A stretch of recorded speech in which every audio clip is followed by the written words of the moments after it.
Oi. Keluar. Apa bunyi bawah tu? Keluar. Kau WhatsApp siapa? Tak payah nak WhatsApp. Saya minta pasport saja.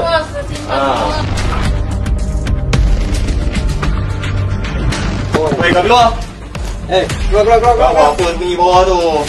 Keluar. Ada pasport ke tak ada pasport? Jangan terbelit tu.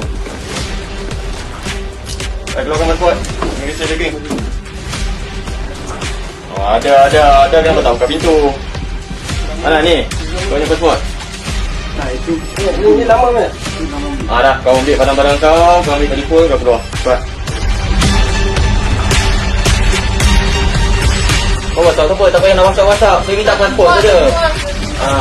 Tak apalah, nanti kalau saya tanya. Oh, tunjuk. Tak payah WhatsApp siapa. Kalau tak ada dalam gambar, tak apa, tak ada. Keluar duduk sini.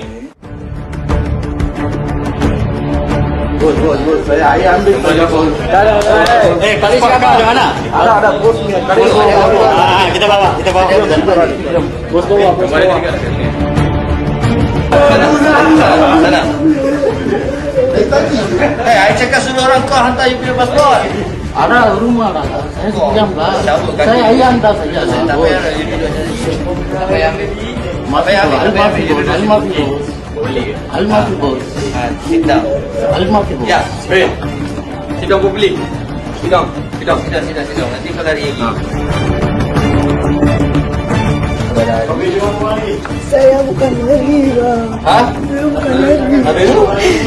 Saya bawa kawan lagi. Perangai? Kawan. Kerja sini ya? Saya kerja sini, bang.